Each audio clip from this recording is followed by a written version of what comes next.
Welcome to the Comic Sauce Podcast, where we talk comics and comics culture.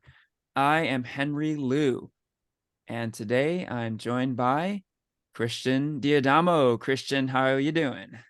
Hey, I'm doing well. Happy to be here. Excellent. I'm also joined by Porfirio Rangel. Porfirio, how are you? Doing really good, Henry. Happy to be here. Excellent. Today is June 9th, 2023, and we're going to talk about Spider-Man Across the Spider-Verse. This movie just came out a week ago. We all saw it on opening weekend, and we're going to talk all about it today. So, before we get into spoilers, let's talk a little bit about anticipation levels. How are we feeling before we saw the movie? Now, keep in mind, this movie was supposed to come out quite a while ago. It got delayed twice. So the original release date was way back in April 2022. Then it got pushed back to October 2022. And then finally, it actually came out this month, June 2023.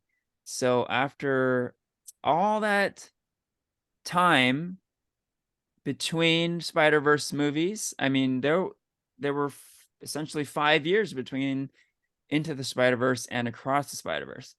How are we feeling going into this movie? How about you, Porfirio? You want to start with your anticipation level? Yeah, sure. To be honest, I just did not have any anticipation going to this movie. Mm, I was just kind of like, I'll watch it when I watch it. Like the delays didn't affect me or anything. I wasn't like, oh my gosh, that sucks or whatever. I'm just kind of like, it happens, in times of COVID, and especially like with comic book flicks nowadays, it seems like there's always like a pushback now. So yeah. I wasn't like, oh my gosh, that sucks. But not gonna lie, yeah, going into it, I just kind of did not have that much excitement, which I don't know if that's a good thing or bad thing, because I just did not know what to expect.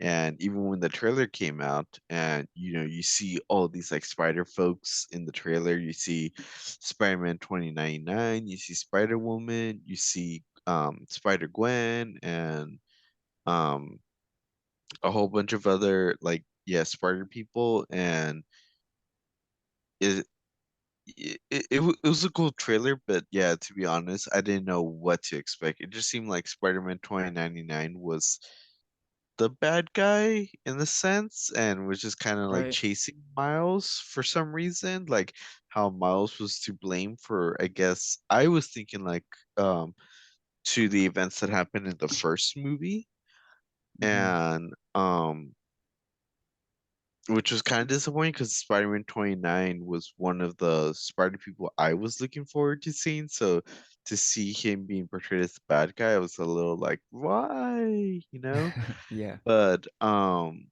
yeah, I guess like going in, I wasn't like as excited, I guess, as like you were, Henry. Like you mentioned, like in our movies that we were looking forward to, like this was like one of your like top of your list. Yeah. Oh, yeah. And I would have, yeah, I don't think this would have ever made like my top five, I think. Mm, got But it. remember that as I would go back, we go into later talking to reviews, because yeah, this was just not on my radar for Okay. movies to look forward to this year. Got it. Okay, Christian, how about you? I was definitely looking forward to this movie. I really like the first one. Love the first one. I definitely think it's like one of the best superhero movies ever. Uh, and I was excited to see like what they were gonna do for the sequel. And I will say I think like we have been getting a lot of multiverse lately. Um, Mm-hmm. Doctor Strange, Everything Everywhere All at Once. You know, we were 6 seasons of Rick and Morty, so on and so forth. Like it's definitely is like pretty hot. And so, well, the I this is like kind of in the middle of like multiverse fever, you know, especially after Everything Everywhere All at Once won all these Oscars a few months ago. So the iron is pretty hot. This movie has been, like we talked about, delayed a few times, COVID, and probably many other factors in this movie. Um, but it's always good to see a new Spider-Man movie in the theaters. I think another Spider-Man movie that everyone was like really anticipating, No Way Home, a couple years back, and I think this was it's nice to return to. Spider-Man is always like it's comfortable, you feel like you're at home among friends, but also a lot of fun and excitement. So I was excited for this one. Right on. Yeah, I'm with you, Christian.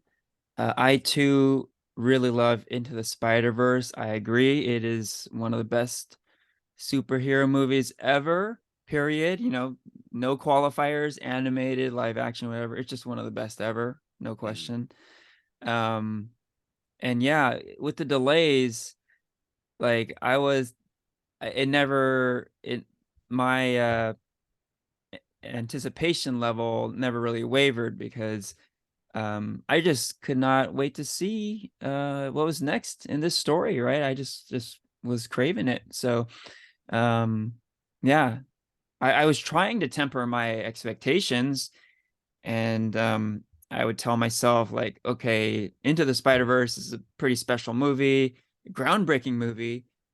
Like they kind of broke all the rules and they really ran wild, and it was just kind of a special moment where everyone was exposed to this movie that was like nothing we had ever seen before, right? It was literally a comic book come to life, right?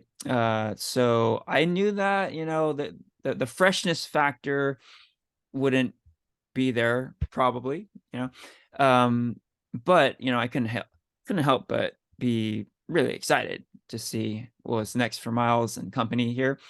So yeah, I was highly anticipating Across the Spider-Verse. I was very excited to see this one, and I think Porfirio, you alluded to it, but yeah, this one was my number one most anticipated movie of the year. It was actually my number one anticipated movie of last year, also, before it got delayed. So 2 years running, my most anticipated. So finally got to see it. And let's get into the movie itself. So now let's give the spoiler alert because we will be getting into plot spoilers, etc. for Spider-Man Across the Spider-Verse.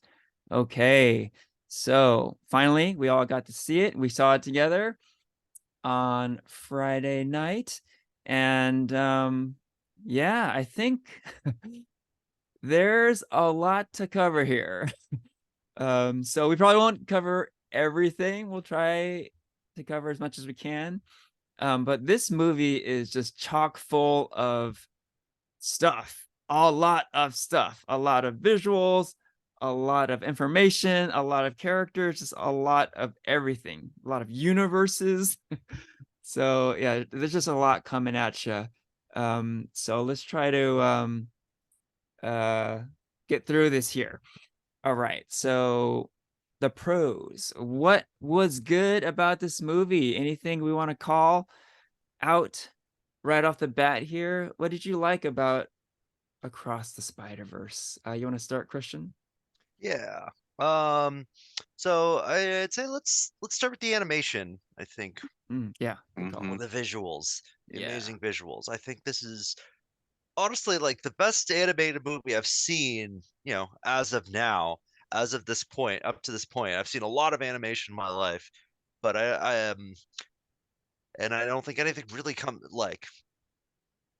close to what I've seen here. The colors on display, the blending of different animation styles, Mhm. and you could see in the first big fight against the Vulture from say like the 1600s, how he has this like Mm-hmm. very brown, very different style of animation versus Gwen's universe, which is very like watercolor, and the way Yes. you see different like paints flow into each other, and based on certain emotions with certain characters, the colors will change in universe, which I thought was a really cool touch.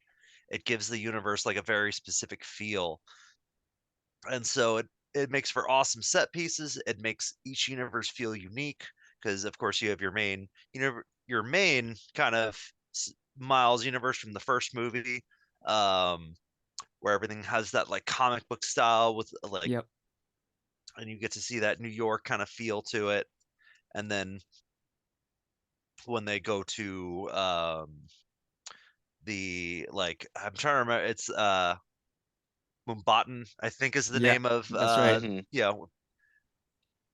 or Spider-Man India. It's got a completely different sense of style to it. And when you see all these different Spider-Men come together and they all have these different styles to each one of them, that it's like, it's nothing short of amazing.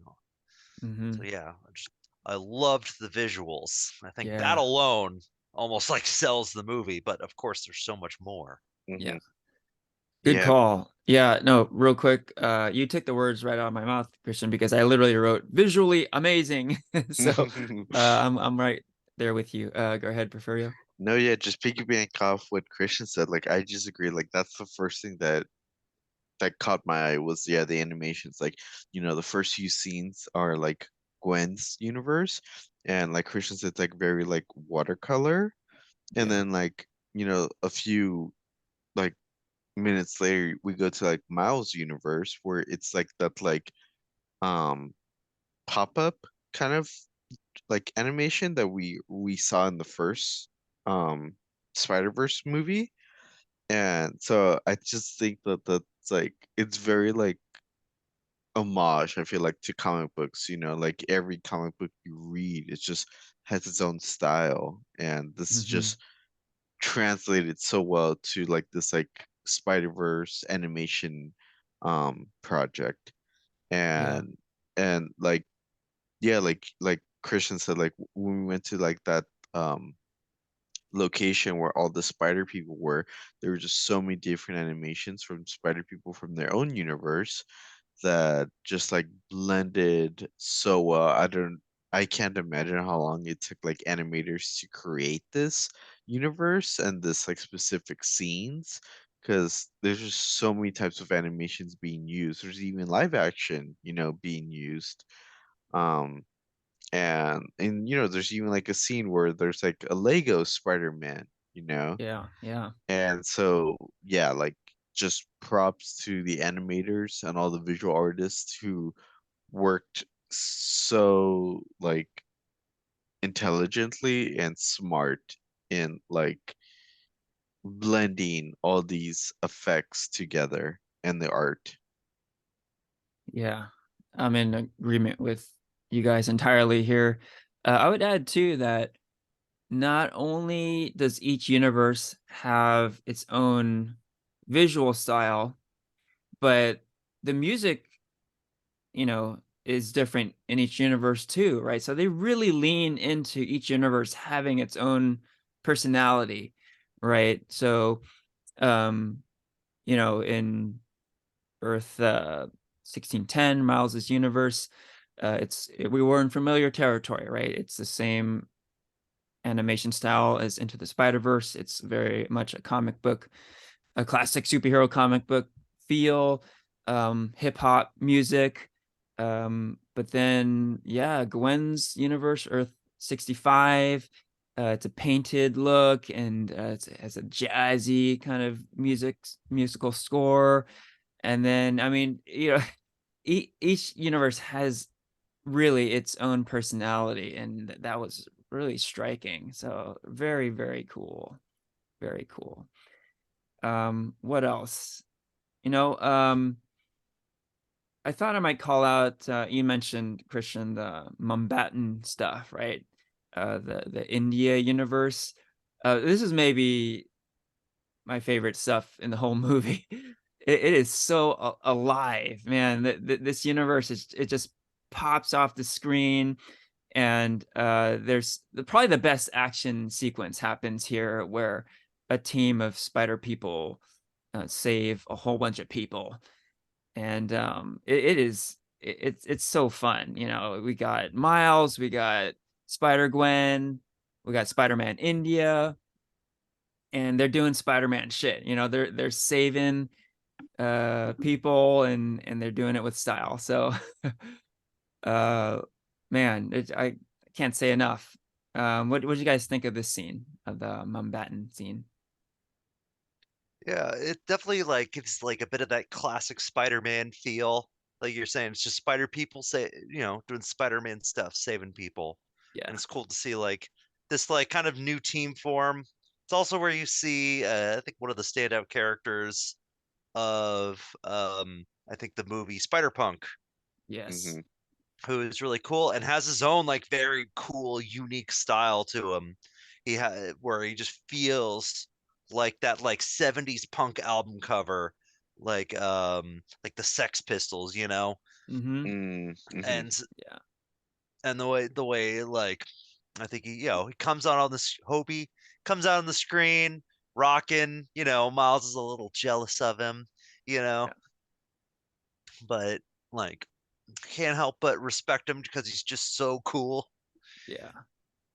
I think like the scene like yeah, the whole scene is great, the set piece is great, the action is great, and it kind of brings into the whole canon event um theme that they kind of delve into later with Hmm. the death of Captain Stacy. Mm-hmm. Yes.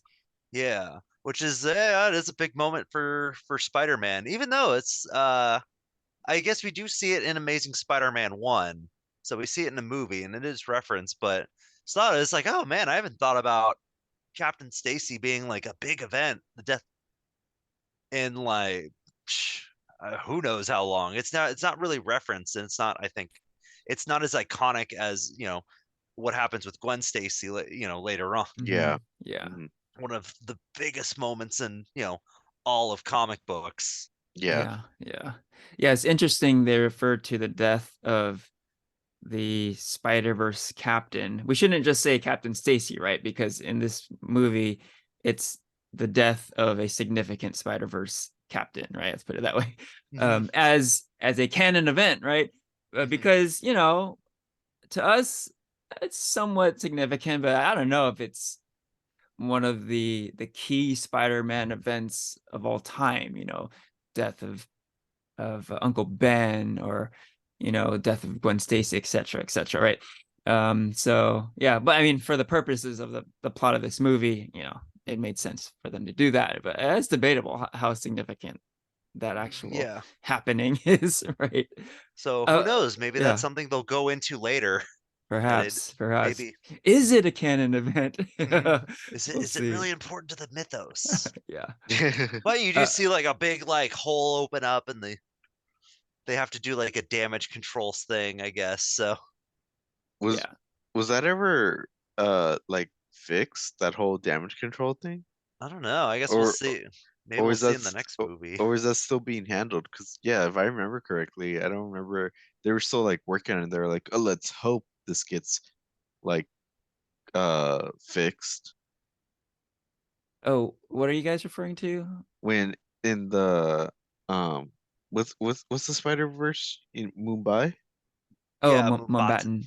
Mumbattan. Yeah. When like when they save that Spider-Man's father, Hmm. and Yeah. then like they're like, who was, I think it was Michael O'Hara, he was like, you messed up like the Spider-Man like timeline, by Oh saving yeah. him, and then like that universe is kind of like destructing, and so then like all these like folks come and try to like, you know like control it. Yeah.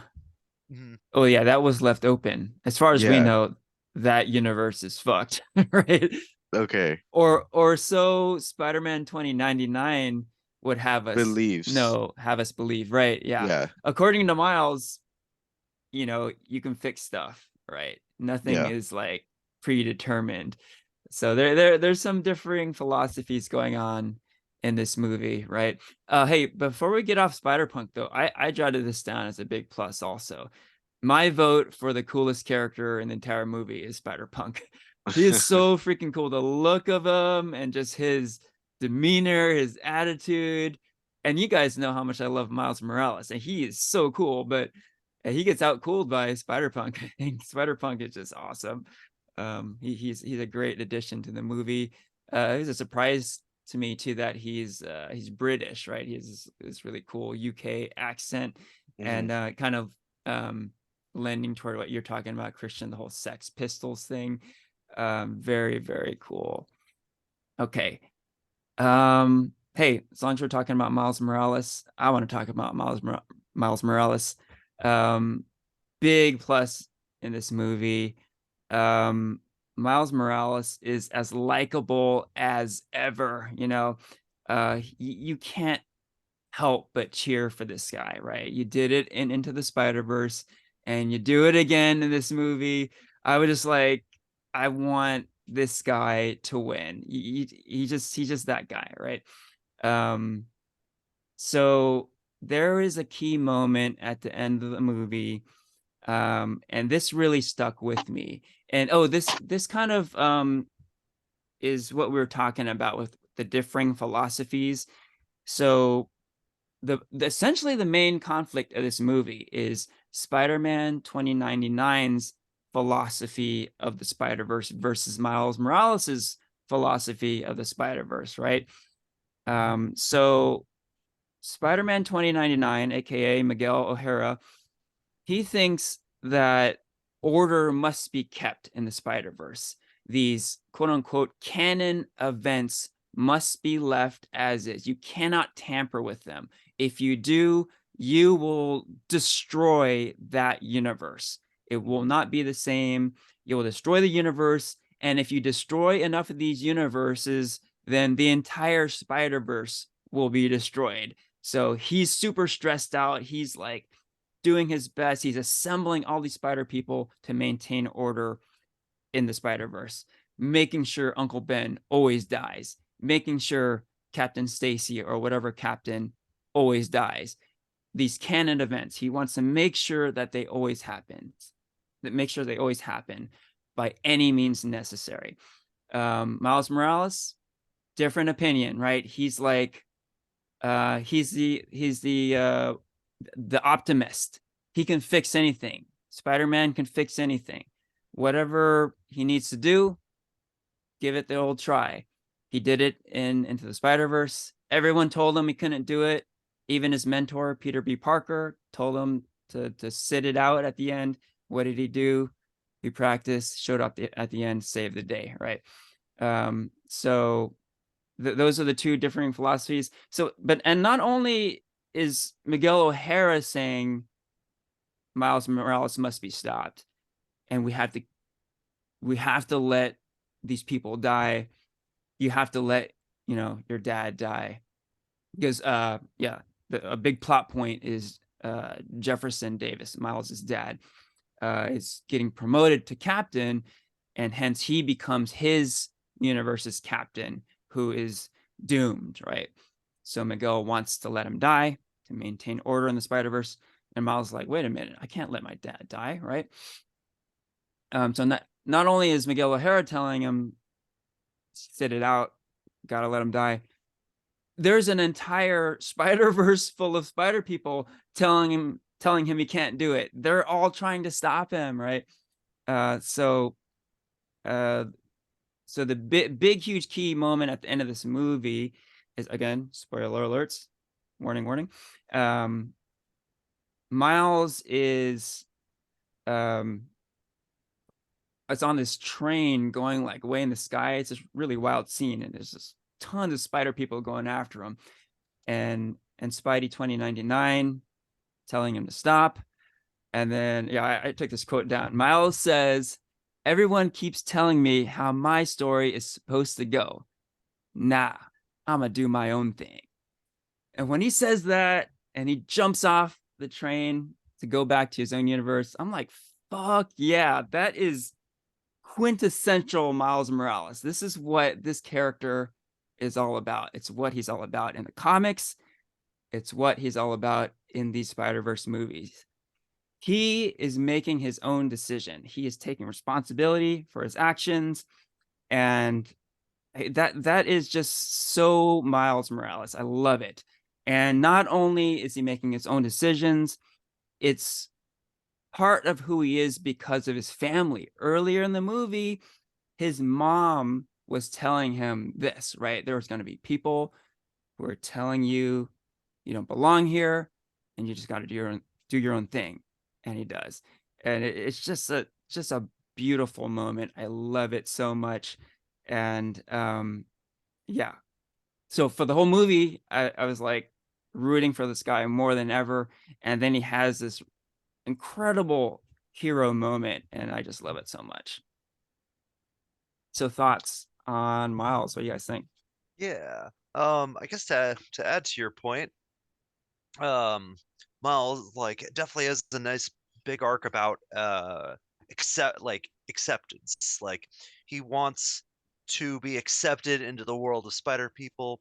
You know, at the beginning of the movie, he's longing to see his friends. He really wants to spread his wings as Spider-Man.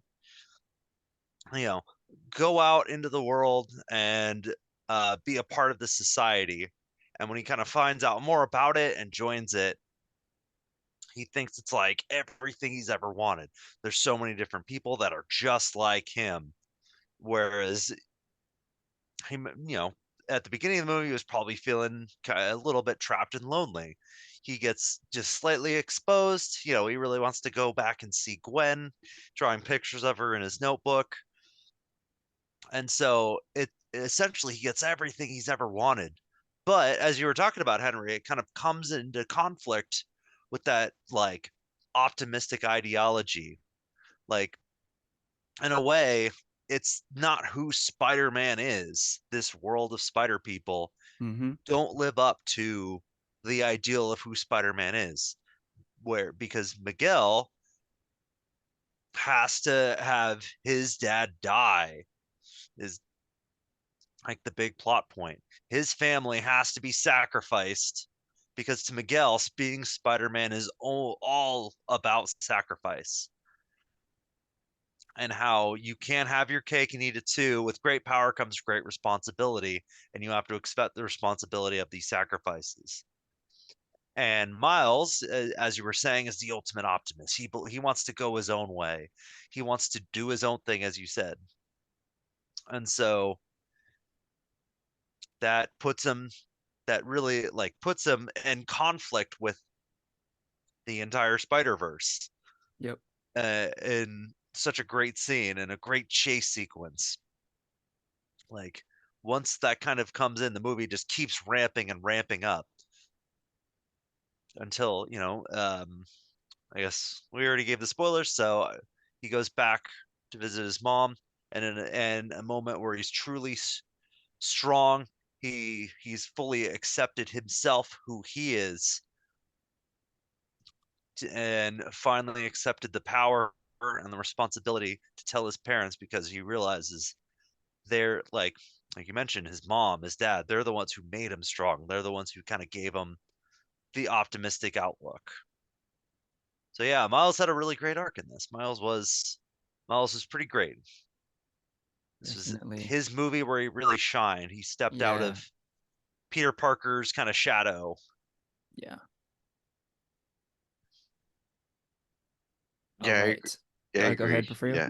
No, yeah, just agree with all you guys are saying. Like Miles, like really just like captured the spirit of like what Spider-Man is supposed to be, of like just always want to do the right thing and just like be like, like I'm not going to just stand by and let like folks die, even if it means like what everyone else is saying, there has to be another way, just always Yeah. being like optimistic and everything. Yeah. And I think also like I don't know, like I think what makes any Spider-Man a good Spider-Man is just like that whole like relate relatability. And I feel like that's just something that Miles is like being faced and challenged throughout the film. You know, like in the beginning of the film, he has like that conversation with his mom about like growing up and taking responsibility, you know, like kind of a sense like that. It was like a kind of like a different like phrasing of like great power comes great responsibility, you know. Yeah.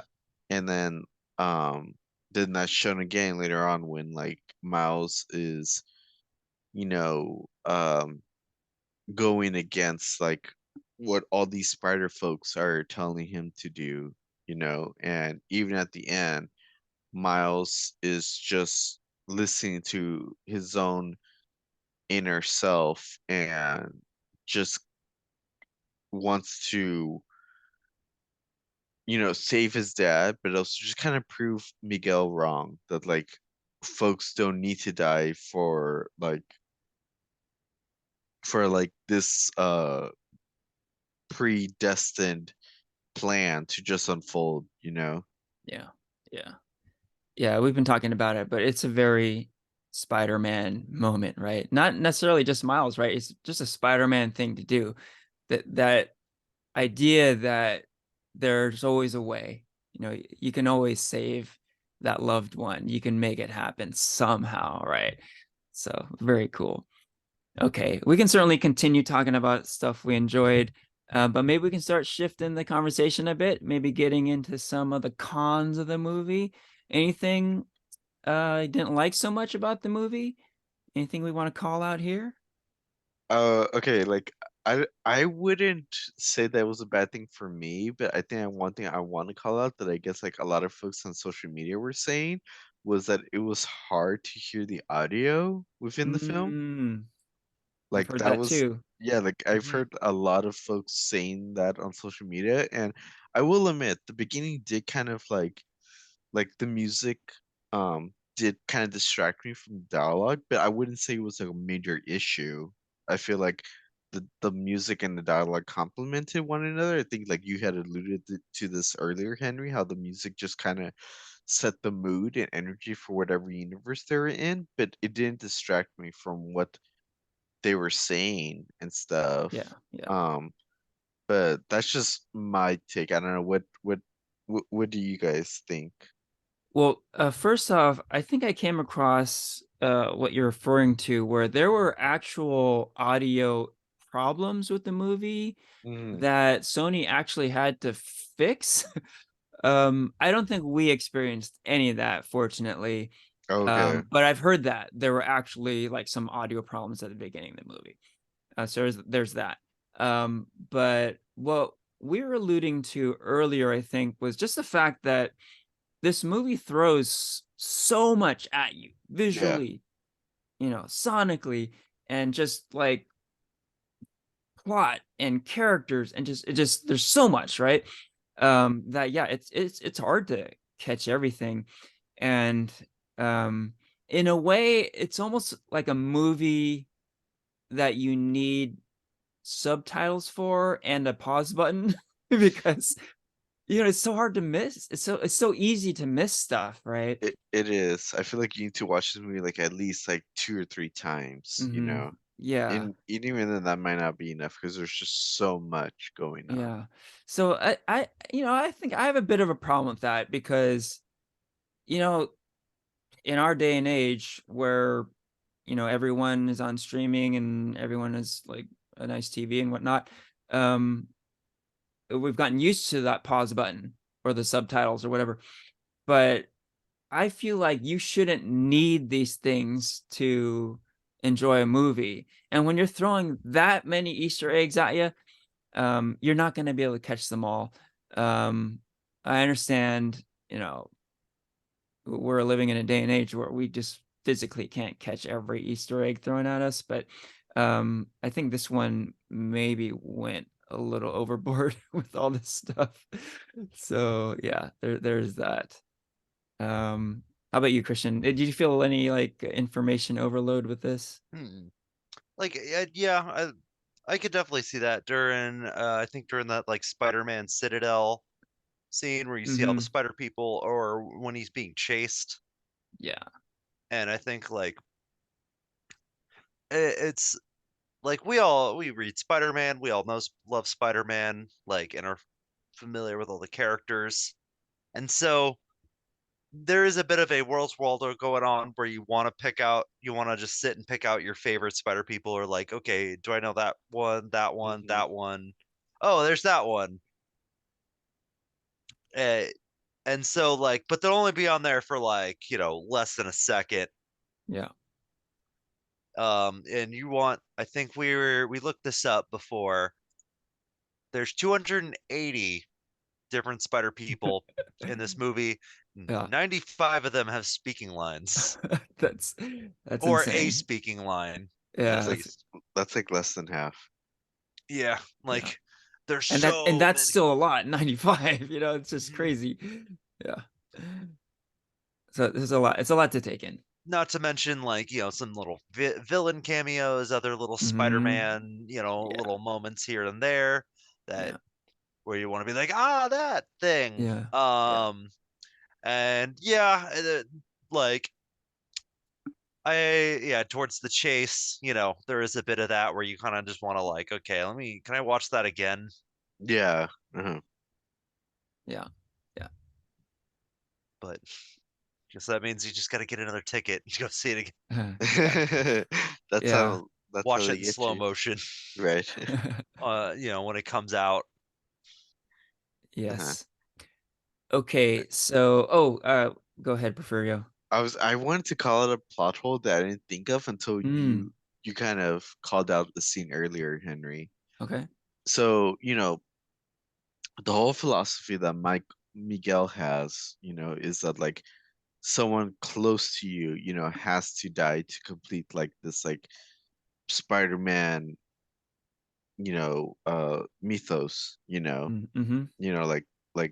like being your dad or an Uncle Ben or an Aunt May or a best friend, whatever, like someone close to you, But it's mentioned within uh the like Miguel says that like Miles was never meant to be a spider person Mm-hmm. within that within his universe because there was already the Chris Pine um Spider-Man from the first film.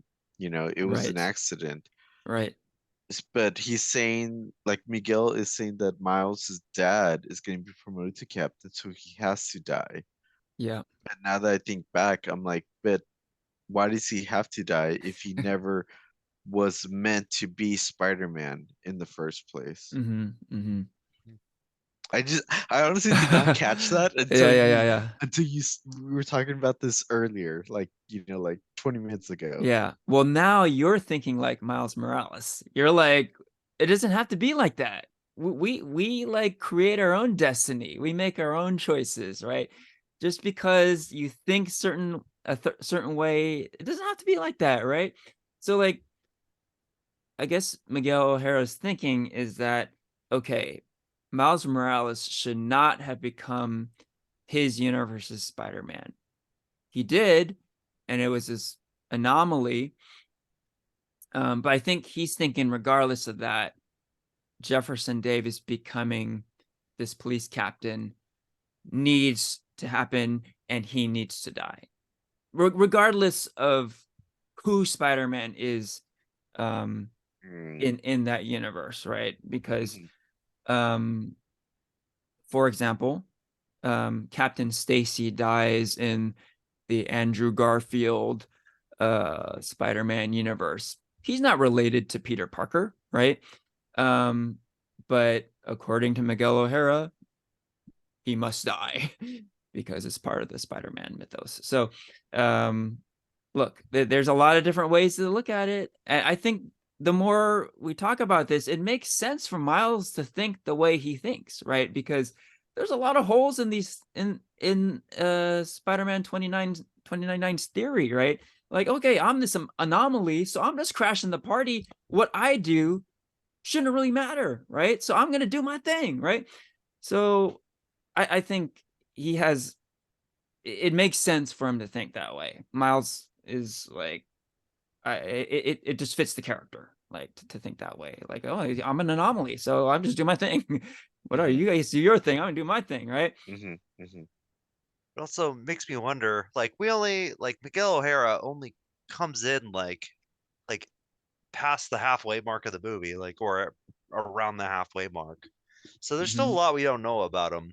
He talks about how he destroyed an entire universe because Yeah. he tried to get what he want in a different one. Yep. But maybe there's more than meets the eye to him. Maybe there's something he's hiding, and maybe Ooh. we'll get more of his backstory, why he thinks that way, or maybe we'll start seeing some holes in that in his line of thinking in the next movie. Yeah. Oh, interesting So take. I think you Yeah. might be onto something, Porfirio, where Yeah. maybe that maybe but maybe it's a plot development. Maybe that's something that they'll go over, you know. Yeah. Yeah. Yeah. That'll be the big question for for uh part 2. The next part. Yeah. Yep. Yep. Okay. So let's talk about the cliffhanger. So I think this is kind of the big elephant in the room, I think, because it was pretty jarring. So we've given numerous spoiler alerts, but again, spoiler alert. How does this movie end? This movie ends on a huge, big old cliffhanger. And it's one of those cliffhangers where it's like you just kind of want to scream no because you really want to continue watching the story, and it just ends and you have to wait a year. You just have to sit and take it, right? Okay, so a little bit of plot around this. So in my mind, the movie really should have ended with the scene I was talking about, where Miles has this moment. He realizes, I'm going to do my thing, escapes the spider people, goes back to his own universe, right? You could have some post-credit stuff going on, but I think that would have been the perfect way to end this movie. But the way they chose to do this was after Miles escapes all the spider people, there's a good, I don't know, 20, 30 minutes more of this movie. And we get a lot. So we get the resolution of Spider-Gwen's story, where she has this really good conversation with her dad. So I don't want to get too much into that. But we also see Miles seemingly return to his universe. But plot twist, as it turns out, he isn't in Earth 1610, his home universe, but rather Earth 42. So Earth 42 is not his home universe. It is the universe where the spider that bit him came from, right? So in a technology mishap, he is sent to that universe instead of his home universe. And this universe is like his universe. It looks like it is that kind of comic book feel to it, but maybe a little bit darker. Kind of a cool aesthetic to it was that there were a lot of purple and greens in it. And as a Marvel Comics fan, you know that purple and green is bad news because the villains always wear purple and green. But it was a little darker, a lot of purples, a lot of greens. So as a little bit of a clue, something's a little off here. And sure enough, there is no Spider-Man in this universe. And Jefferson Davis is deceased in this universe. And there is another Miles Morales in this universe. And that's essentially the cliffhanger, right? Earth 1610, Miles discovers Earth 42, Miles, and this Miles is evil. He's that universe's prowler, right? So that's basically the cliffhanger we're left on there. And it's definitely a moment where you're like, I want to see more, and the movie just ends, and you're just like, what the fuck, man? So I was pretty peeved at that in the moment, and I continue to be pretty annoyed by how this movie ended. What do you guys think? How did you guys feel about how the movie ended? Well, I would have said the perfect ending would have been a little bit after where you're saying, when Miguel, uh Scarlet Spider and Spider Woman go into Miles' universe, and then, like, there's like a scene where like they all kind of overlook a building in Miles's universe, and Miles is trying to, like, is in his room, and Gwen's back in her universe. I feel like that would have been a perfect ending, to just be like, what's gonna happen next? Like, Miles is on the run, Yeah. you know. And so I think that would have been a perfect ending, but the way they ended it, like you said, like, I was like, oh man, they're still, like, it's still going. How are they going to end it? So when that whole situation came up, I was like, okay, like, this is wild. I don't think in my, like, theories or whatever, I don't think I would have ever had thought that, that Yeah. there Yeah. was like an evil Miles. Yeah. Yeah. Um, but that ending, it was. I don't think it annoyed me as much as it seems that it annoyed you, Henry. Okay. but That's but good. I but I will say I was just kind of like, okay, I'm ready to watch the next one for sure. Let's Yeah. watch the Yeah. next one. Yeah. I want to see what's gonna happen, how they're gonna fix this. Yeah. Yeah. What about you, Christian? What do you think? Yeah, like I'm very conflicted on how I feel about the ending. Because I think like on one hand you do kind of get like we were talking I mentioned earlier, like Miles kind of has a nice finish to his arc where he tells his mom he's Spider-Man, but there's a bit of dramatic irony that they kind of throw you where it's not really his mom and that it's not his universe, and you find out you get the little twist at the end where he's the Prowler, or this Miles is the Prowler, setting up the fight, ending on that like kind of comic booky, how will the superhero get out of this trap cliffhanger. Hmm. Um, but at the same time, I see what you guys are saying. How it feels, it almost feels like the more satisfying ending probably came when they were, uh, you know, what feels like 20 minutes before that, and Yeah. how it just feels like, oh, it feels like it keeps going into what would probably have been part two. Yeah. Um, and I feel that like part of the problem was that they took away the part one.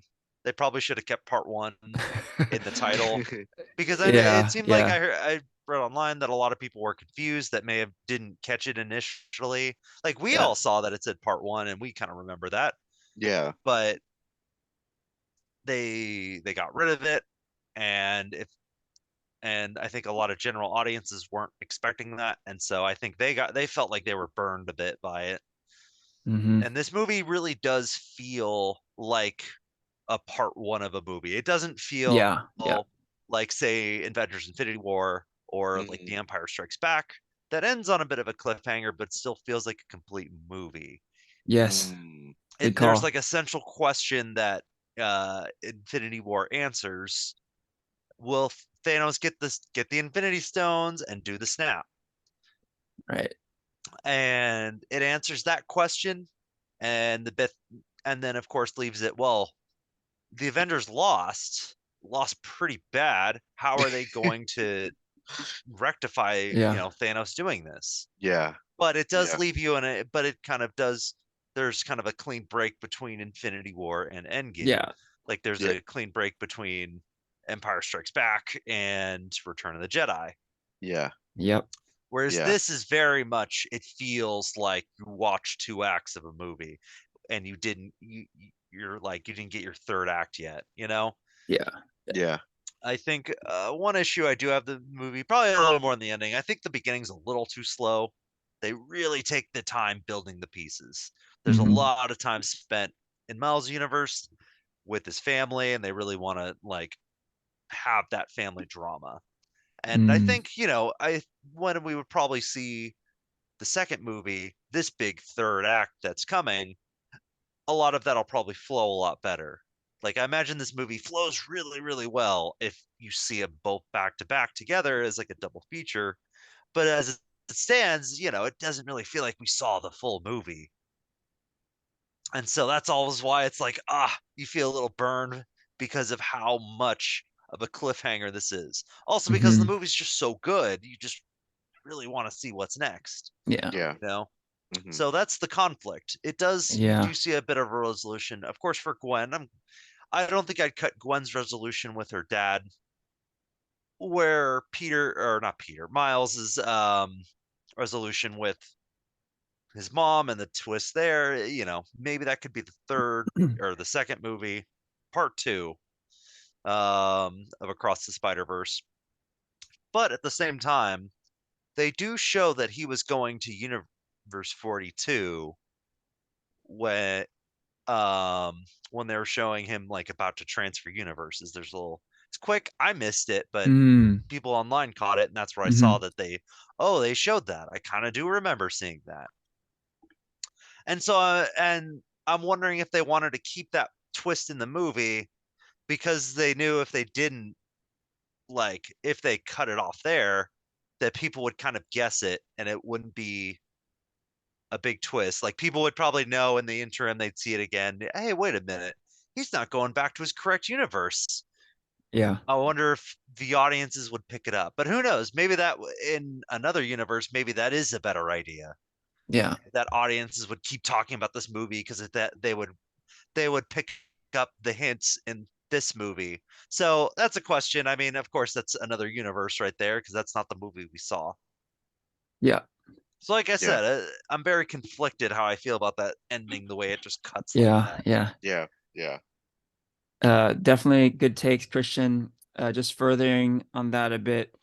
Um, I don't think they should have taken out all the Earth 42 stuff entirely, but I'm thinking a post-credit scene would have been perfection. Man, you end the movie on the climactic Spider-Man chase and escape, and then post-credits, you see Miles seemingly home. And then you get to see evil Prowler Miles. So it's like, what the fuck? And then you end the movie, and then oh god, it'd be Ooh, yeah, just it yeah. would hit so hard.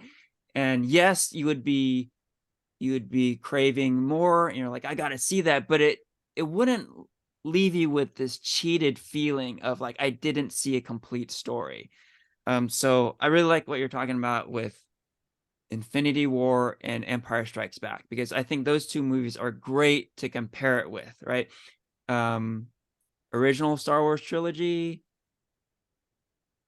Spider-Verse trilogy, and the Infinity War and Endgame series, right? Um, I've always had a bit of an issue with both Empire Strikes Back and Infinity War because you can't really have them 100% standalone, right? Because you have to have the next chapter in the story, right? You have to have Return of the Jedi. You have to have Endgame. But like you're saying, Christian, they both of those movies, I think, told a complete story. You got a beginning, middle, and end.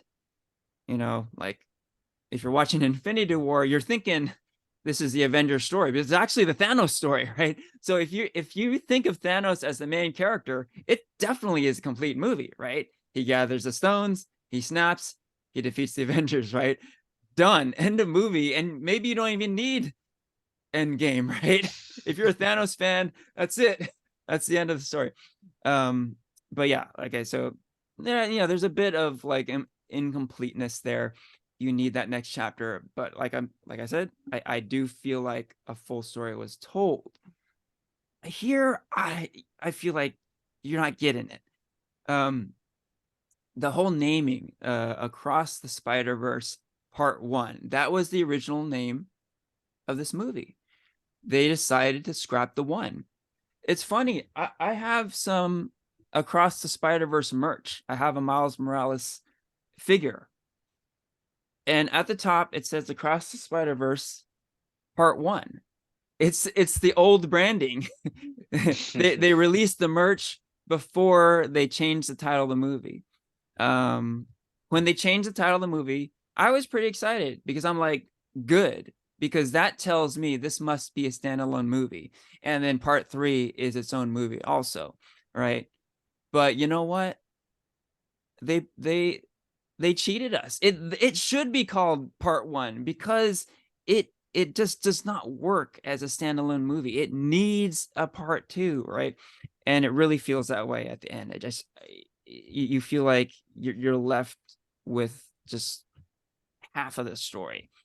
And yeah, I said it before, but it is pretty annoying. Okay. So I think there's plenty more to talk about.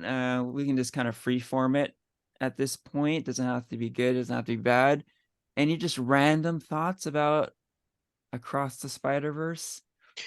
Okay, I want to like ask a question, and I didn't think about it until it was brought up to me, but I guess like, I mean, we all know who the character Gwen Stacy is, Spider-Gwen, and everything. Mm-hmm. But then I guess like if against like one of those like because there's just so much different details going on, so it's like a really like blink and you'll miss it moment. But I guess like there's like a little like detail in one of the first scenes in Spider-Gwen's world where she has like a like protect trans kids poster hanging on her wall, and I guess Mm. like even her dad is hanging like a or has a little pin on his police suit. And so there's like these like little like queer like nerdy superhero groups are just like wondering whether or not Spider-Gwen is trans. Mm. And again, because I mean, we know like that's the costume's colors, but like she does like have those colors of the trans flag. Um, Mm. I don't know. What do you think? Like, is it just too far-fetched or just Spider-Gwen being a ally? That's exactly what I was thinking. That if not that, then maybe she's just an ally. Wait, I think both could be in the realm of possibility. And I think it's okay to think either way, right? And Yeah. I think they leave it open. You could consider one or the other. So I think that's kind of Yeah. cool. I've also heard rumors that her Peter Parker was trans. Really? I didn't. Yeah, I've heard rumors of that. I mean, there's nothing really supporting that, but if you think of it Mhm. like, her dad is like his, Peter Parker's death in this universe was like a big moment that really kind of shapes Gwen and her dad Mhm. and how her like maybe like her dad is so obsessed with finding the killer of Peter Parker that he has he supports Peter, and that's why he has the trans flag on him. Peter's Mhm. trans, her best friend in the entire world. So he, Peter Parker was the trans kid that Gwen could not protect. So that's why she wears that. So I've Yeah. heard that, You like know that theory makes more sense, to be honest, than changing Spider-Gwen's origin, but I mean they changed Miles' origin, so anything is mhm, possible in the Spider-Verse, so yeah. Yeah. In an infinite universe, all are true. yeah. Yeah. Yeah. Yeah. That's a good point, Porfirio. And it kind of is related to what I was just about to say. And that's historically speaking, in comics and movies, the Gwen Stacy character is pretty definitively not trans. I mean, you're thinking of the original Stan Lee comics and the Emma Stone portrayal in the Amazing Spider-Man movies and the Bryce Dallas Howard portrayal in Spider-Man 3. Pretty much there's no trace of her being a trans character. So probably I would say she's not a trans character in the Spider-Verse movies also. However, like you said, Porfirio, anything is possible in the Spider-Verse, right? There's an infinite possibility uh, uh, of variations, right? Yeah. So like I go back to what I just said earlier. Like if you believe that she's a trans character, there's no definitive evidence that she's not, right? So believe it. And if you don't Yeah. believe it, then there's no definitive proof that she is. So there you go. Yeah. All right. What else? Okay. Here's one that we kind of talked about before we started recording. But there's something you talked about, a plot hole, Porfirio. Here's something that could be considered a plot hole. Okay. Uh-huh. Here's the question. What Earth is the MCU? Okay. So they hadn't labeled the MCU Earth until Doctor Strange in the Multiverse of Madness, where Stephen Strange's friend Christine in an alternate universe is a scientist who is a multiverse expert, and she has deemed that the MCU universe is called Earth 616, which, as we know in the comics, is the main continuity universe of Marvel. So that was like kind of a cool moment for me. I was like, all right, they're finally saying it. This is the main continuity universe. But hold on, plot twist, curveball.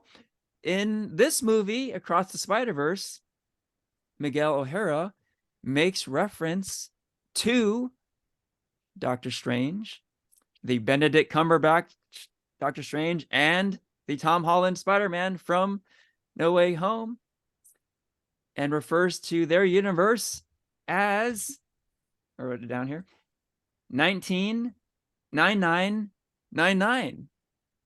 Definitively not Earth 616. Wait, how many what? nines? So there's 5 nines. Okay. 199999. But definitely not 616, right? So which is it? What is going on here? Thoughts, theories, what do you guys think? Who's right? Are either of them right? Is there a right answer?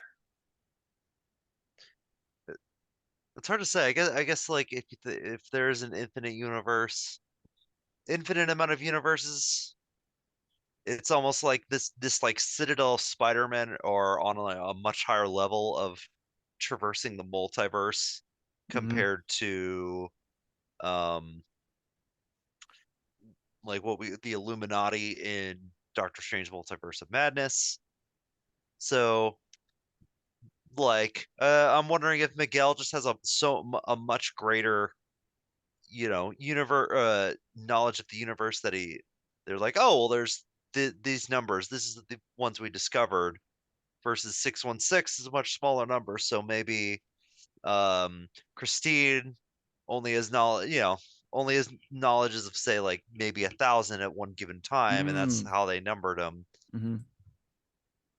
So it's just a thought and they just haven't crossed over with their naming schemes yet. So I guess there's no definitive one. I guess that's my hand wavy thing. My answer is ask King with the answer. Yeah, he would know. He knows. Perhaps a recast King the Conqueror. But I kind of like what you're alluding to, Christian, that they are referring to the same universe, but they're just giving it a different name because they don't have the same numbering system, right? What Miguel is referring to with 199999 is actually the same universe that Christine is talking about with Earth 616. That's what I think. This whole infinite possibilities things, I don't really like that theory, because then the Easter egg of Miguel O'Hara saying Doctor Strange and that nerdy guy would not be referring to No Way Home, right? I like the idea that he is referring directly to No Way Home. The fact that he's calling it a different Earth, in my mind, oh yeah, it's the same one. He just has a different numbering system. It's like different languages. Like you name one language calls something one word, a different language calls it a different word, right? So we're talking about the same universe. They just use a different numbering system. That's what I'm going with. So would it be cleaner if they both referred to it as 616? Yes. But yeah, to me there's a pretty acceptable answer, and that's they're using different numbering systems. So there you have it. So speaking of alternate universes, there are a lot of them here. We talked about Mumbattan. That is Earth 50101. We saw Spider-Gwen's home universe, which is Earth 65. And of course, Miles's home universe 1610. There's also a Lego universe. We talked about it a little bit earlier. Earth 131222. The universe of Venom, of the Venom movies, has a brief appearance. Earth 688, apparently. So I don't know. What do we think about all these universes? Like, okay, maybe specifically, we talked a little bit about the different art styles. We talked about animation styles, right? There's some non-animation stuff going on in this movie. There is live action stuff in this movie, right? There's we see the convenience store lady from the Venom movies, right? That's full live action. She meets, well, I guess I shouldn't say it's full, because she meets the Spot, who is animated. So it's like kind of a Roger Rabbit thing going on, where it's like part animated, part not.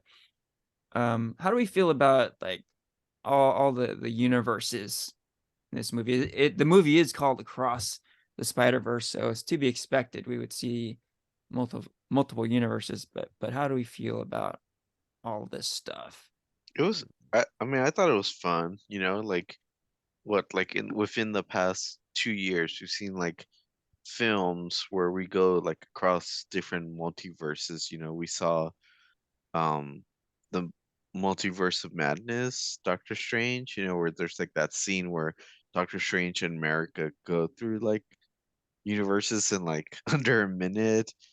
And then Yeah, and then Christian, you said earlier, Everything Everywhere All at Once, where they go to again different universes. Like there's like a universe where like Jamie Lee Curtis has, like hot dog fingers, or like yeah, they talk as rocks.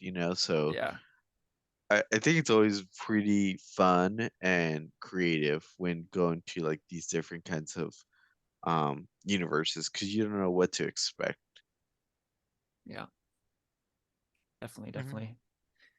Yeah, there's definitely a fun factor getting to visit all these different universes.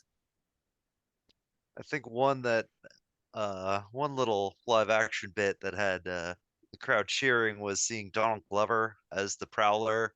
Hmm. Yes. Like that was something I don't think anyone any of us were really expecting. So No. I thought that was a great nod there. Yes. And I think everyone's been like, "Oh man, we got to he's the Prowler in Homecoming. When are we gonna see him don the suit? When are we gonna see him become the Prowler?" And Hmm. so this is that moment. Yeah. Okay. Also, think going Oh, go ahead. Yeah. off that, I did really like the spot. Um, oh yeah, I was just gonna say I really like the spot in this movie. I think his he's not really a Spider-Man villain that like anyone ever probably thinks about much.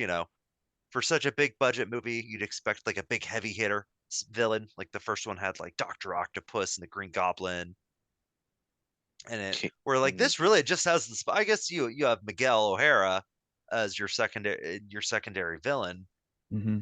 but the spot, played by Jason Schwartzman, is such a the way they call him a villain of the week at the beginning, and how he's like, "I'm not a villain of the week," Yeah. Yeah. is great. But you kind of see his power works really well with the animated format, and he just keeps growing. It's like this like blob creature that just keeps expanding. He keeps getting more and more powerful throughout the film until he becomes this massive multiversal threat towards the end. And like you see there's like a really good shot of him where he looks very, very menacing, how he's about to, and how he talks about when he's going to go kill um Miles's dad. So, and he himself is like a plot hole because he goes into other universes, he invades other people's stories Yeah. Yeah. and, harnesses their power. He changes their stories like a plot hole in a way. Hmm. Yes. Yeah, interesting choice. I was not expecting the Spot to be the main villain of the trilogy, right? And it seems like he is. It really seems like he is. I thought he would be like a secondary villain of this movie at best, but he's much more than that for sure. Hmm. Yeah. Okay, some random stuff here. You mentioned the Donald Glover cameo, Christian. I really dug that as well. I love the fact that J.K. Simmons is always the voice of J. Jonah Jameson, like in any universe, right? It's always him. It's him in the Sam Raimi movies. It's him in No Way Home and Far From Home. It's him in multiple universes in this movie as well. So just awesome. I love it so much. He's just the perfect J. Jonah Jameson, and everyone knows it, and they just used him really well here. What else? Oh, there's a nice payoff. Um, as I've said, I really love the original Into the Spider-Verse. Um, any problems I had with it were very minor. One of the minor problems that I had was that the character Genki Lee does not have a single line of Oh. dialogue in the Mhm. entire movie. And if you've read Miles Morales comics, you know that Genki Lee is a very significant character. He's his best friend. If anything, he talks too much. He's talking all the time, right? And he's like a sidekick. And yeah, I was kind of peeved that he didn't have a single line of dialogue in the first movie. He finally gets to speak in this movie, which is great. Not a lot, but he does have some dialogue, and it's pretty cool that he says, "I'm not your guy in the chair." So it's kind of a jab at Ned in the Tom Mhm. Holland movies, Yeah. because this is pretty cool because there's so much like meta shit going on here because Ned is basically a was like a ripoff of Genki Lee from the comics. Basically, they wanted to create Ned for Peter Parker. People were super confused because they're like, wait a minute, this is Peter Parker, not Miles Morales. So why is there a totally Genki Lee type character in these movies and they're calling him Ned? It's like super confusing. So, and then in the comics, they even started to like make reference, like his nickname is like Ned or something. It's just like it's like an ongoing joke, right? So they continue the joke in this movie by him saying like, "I'm not your guy in the chair." So Hmm. it's just kind of a fun thing. So I was satisfied, like, okay, I finally got my little Genki Lee payoff there. He finally gets to talk, and it looks like there'll probably be some more of them in the next movie. So hey, next topic might be kind of good to cover. Um, so I was glad that Genki Lee was in the movie and he got to talk. And there were a lot of Spider-Man characters in this movie. A lot, arguably too much, right? Um, but were there any characters that weren't in the movie that you were hoping to see? Or were there costumes you're hoping to see that didn't show up? Any villains you didn't see, you wanted to see? Anything along those lines? Thoughts? Yes. Go ahead. I wanted to see uh the Spider-Man from the 90s animated show. Mm, Mm. But yes. he had already confirmed prior to the release of this movie that he wasn't going to be in it. So, Mm. but I was like, like people, actors say things because they can't say it. Right, And right. Andrew Yeah. Garfield, how many times did he deny saying that he wasn't in No Way Home? Yeah. That one and Silk. I really kind of want Oh to see yeah. her in it. That's right. Uh-huh. Um, I saw Spider Woman Aranya. I saw her. I was just disappointed she didn't get any speaking lines. Mm-hmm. Um, Jessica Drew. I wanted to see more of her, more fighting. I understood, like, she was. They took the storyline where when she was pregnant, because I feel like that's like a more recent, well-known Spider-Woman storyline. Mm-hmm. But I wish she wasn't. This was she could like kick ass, But Yeah. um, I feel like there was one more other Spider person I'm missing. But what about you, Christian? Hmm. Yeah, I was just gonna say it's funny that you mentioned the '90s animated Spider-Man, because that was where the Spider-Verse idea came from. Was from the animated Spider-Man the animated series Yeah. with like the final arc. So Hmm. they showed like Spectacular Spider-Man. I thought that was cool, and like Yep. there's a little bit with the '60s Spider-Man where Yep. you get like a little bit of the old theme. Hmm. But yeah, like it would have been nice to see the classic '90s animated Spider-Man, the one we all grew up with. Yeah. I also think another one I would have loved to see but didn't see was Superior Spider-Man. Mm. Mm-hmm. Hmm. Doc Ock is Spider-Man. I think that would be a really cool addition. And reading the Spider-Verse comics, like he's like kind of front and center Yeah. for like like a good part of it. So like it would be nice to see him like finally on the big screen. Cool. Good picks. A couple more for you. Um, One I'm kind of partial to is the manga verse Spider-Man. Did not appear in this movie. There was some speculation he might appear. He did not. Um, yeah, kind of a cool look. He's sort of like a ninja looking Spider-Man.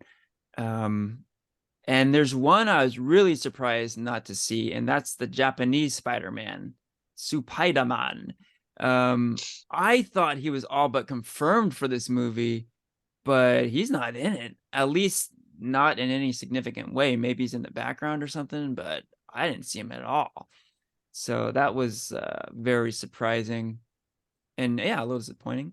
Is he the Yeah, Spider-Man who has the like big like Power Rangers robot? yes, yes, Yep. Okay. exactly. Yeah, exactly.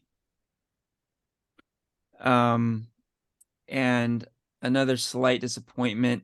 This is going back to Into the Spider-Verse, actually. Yeah, like my two nitpicky things about Into the Spider-Verse were no speaking lines for Genki, and there's that scene where they go into um Peter Parker's lair, right? Not Peter B. Parker, Peter A. Parker's lair, right?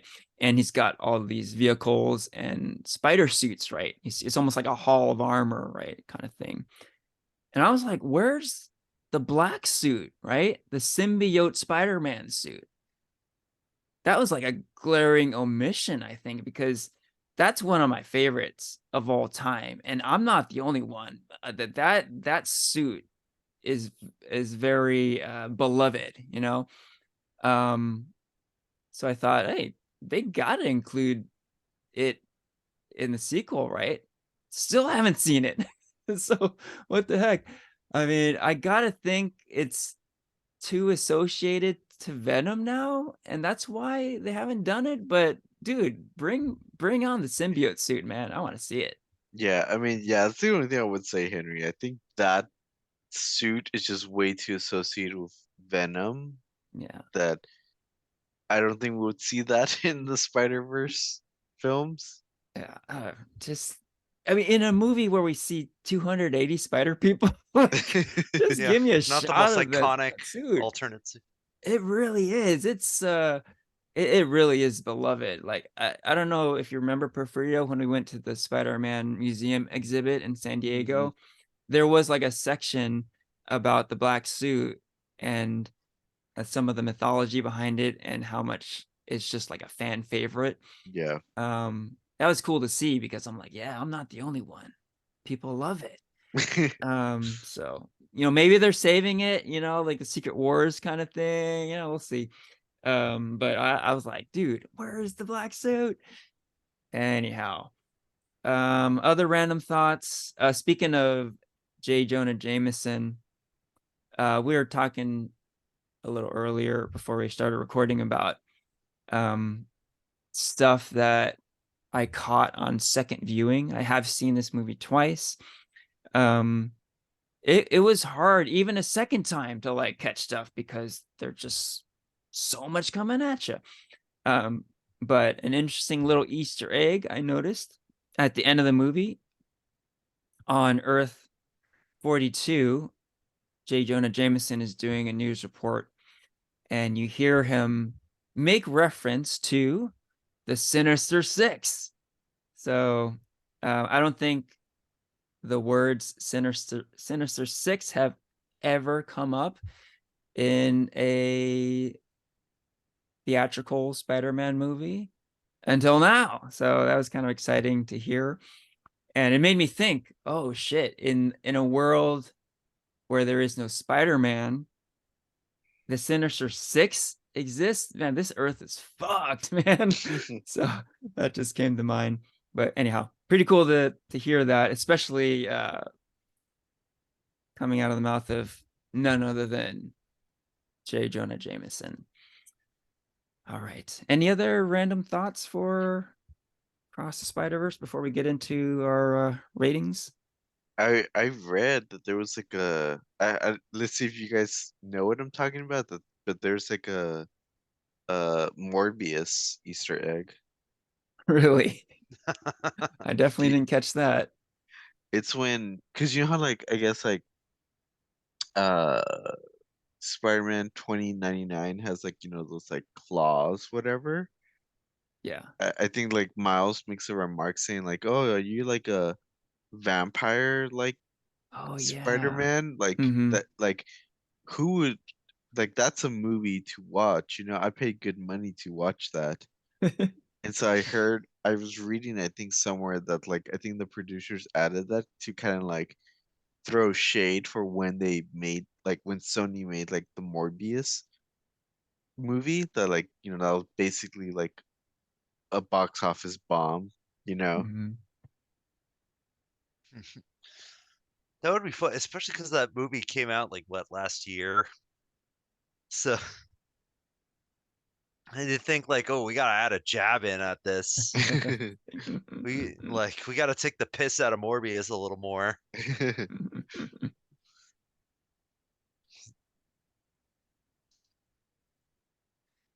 All right. Shall we move on to our ratings? Let's do it. All right. You want to do the honors, Henry? This was your pick of the year. Sure, I'll start it off. So, okay. Where to begin here? So, as I've said multiple times now, Into the Spider-Verse is one of my all-time favorites. And, you know, going into this one, I was highly anticipating it, very much looking forward to it, but I was like, there's no way that it's gonna eclipse the first movie. So, as much as I was excited about this one, I was just like tempering my expectations.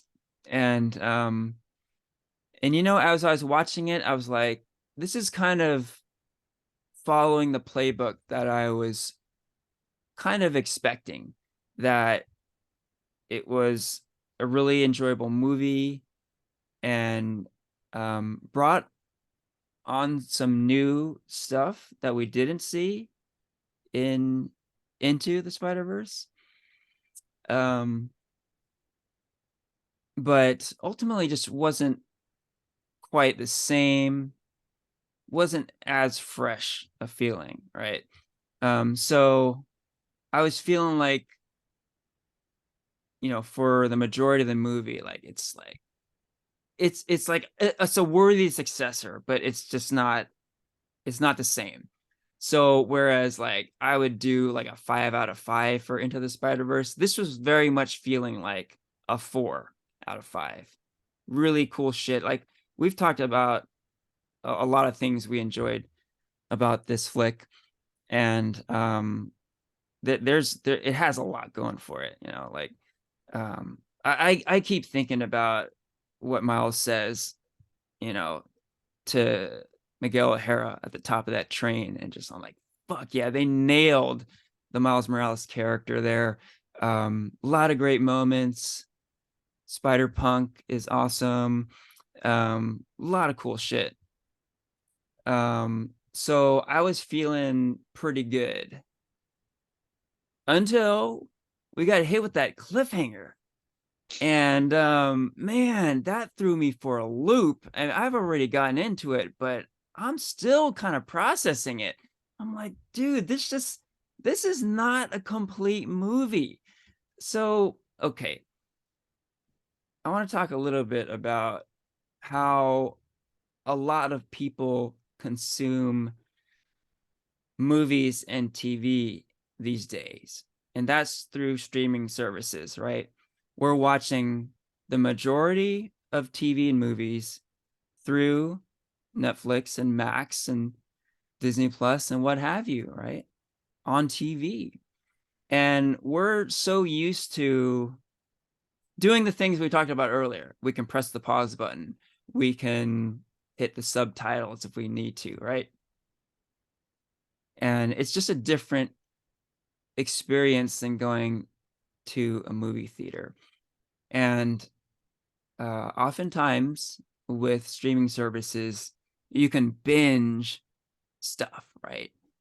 You can watch an entire season of a show back to back to back to back, right? Even movie trilogies, right? Maybe it's already all out. You can watch all that shit, you know? Yeah, we talked about Infinity War and Endgame.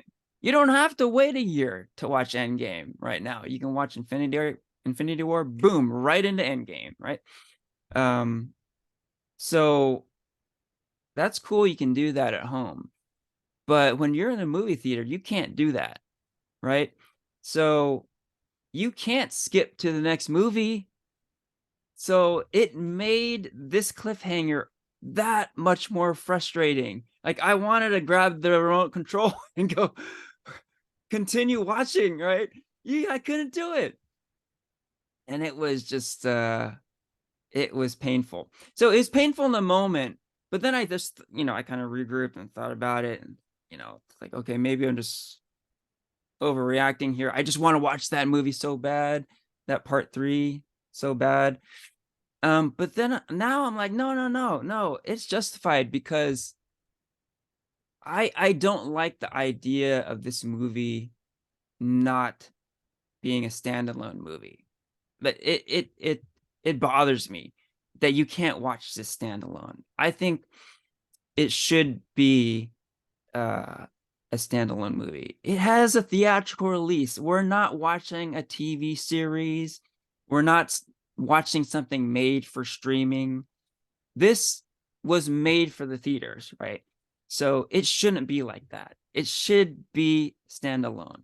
You took away part 1 from the title. It's got to be standalone. Give me that. So that cliffhanger thing uh, hurt me so bad. It knocked my rating down a full point from a 4 to a 3. So I'm going with 3 out of 5 for this movie, which I will note is still a recommendation. I hope everyone sees this movie. There's so much awesomeness in it. But it must be said that one, it's not Into the Spider-Verse, which I think is the far superior movie. And 2, there is a cliffhanger that I have to give the warning. It's really hard to swallow. It's really tough to take that. So yeah, 3 out of 5. Who's next? I'll go next. Wow, Right? 3 out of 5. So, like, I see what you mean, though, how it really doesn't feel like we're watching a complete movie. It just feels like we're watching half a movie. Yeah. And so, yeah, I do feel like whatever letter or whatever number grade I give it is, there's a big asterisk by it, you know? There's a big, like, well, it's also depending on what happens in the next movie, because that's the big payoff for all the setup in this movie. And the movie spends a lot of time on setup. And so, like, I do think there's a bit of some of the emotional arcs are resolved here. The big one, of course, is Gwen. I think Gwen was really great in this, and I really loved her final talk with her dad and how a, he's Captain Stacy, but instead of dying, we might see it, but he resigns. He's no Mm-hmm. longer the captain, Mm-hmm. and it's almost like a nice little aha moment of like, oh, maybe there's hope. But I guess back to my little wrap up.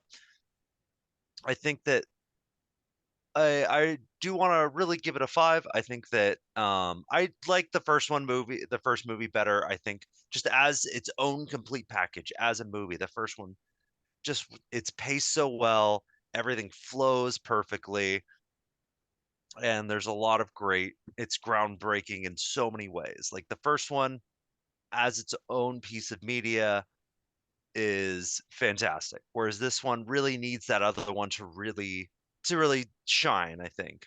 Even though I think it's all great. I really liked it. And I think my problems maybe with the first act as one large movie will dissolve a bit. And I think this movie has everything that makes Spider-Man great. Even though I think it's great to see Spider-Man divorced from Peter Parker as well, even though he's only like Peter B. Parker's only in it for a few minutes, and all the Spider people you focus on aren't named Peter Parker. And I think that allows their stories to really grow, really allows them to be different.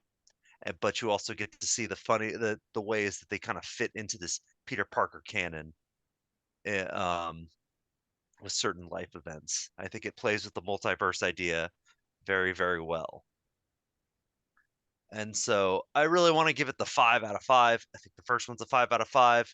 This almost gets there, but I think with what's going to happen with the next one, we are witnessing what could be like the greatest superhero trilogy of all time. each film is amazing. Each film is a total banger. So 5 out of 5 starred. I think Mhm. depending on what the next one could be, could bring it down to a 4. So, you know, I'm 5 out of 5, 4 out of 5, somewhere in there. I'm really not sure. To be I mean, continued. you're a great take, but you're almost like backing up my argument about Hmm. this not being a complete movie, because it's almost like we can't even rate this movie because we have to see the next movie before we give it a rating, right? Because it's just not a complete story. But okay, let me get off my rant here. Go ahead, Porfirio. Yeah, I guess yeah, going off both of what both of you guys said, like Into the Spider-Verse for me, as a huge Spider-Man fan, I could say is like the best Spider-Man film, cartoon or live action. Um, it it just reigns up there. It's just even like top superhero films. So going to this, I didn't know if this movie was gonna like live up to those like be able to elude the first film. And like there was so many big pluses that we had with this movie, like the animation and the different Spider people and the storyline and what it means, the spirit of what it means to be Spider-Man. But like both of you guys said, like the ending just kind of makes this story feel incomplete. And like Christian, you said earlier, like with like Infinity War and The Empire Strikes Back, like you go watch those films by itself without having to watch the next one, and you can still be like, I'm satisfied, I got a complete story. With this one, it's like there's still like a story that never had that hasn't closed its chapter yet. So just because of that reason, I can't give it a complete 5 out of 5. I give it a 4 out of 5. But I mean, like this movie deserves Oscars for its animation and its sound and screenwriting and all that kind of stuff. Like this is just one of the better films of the year.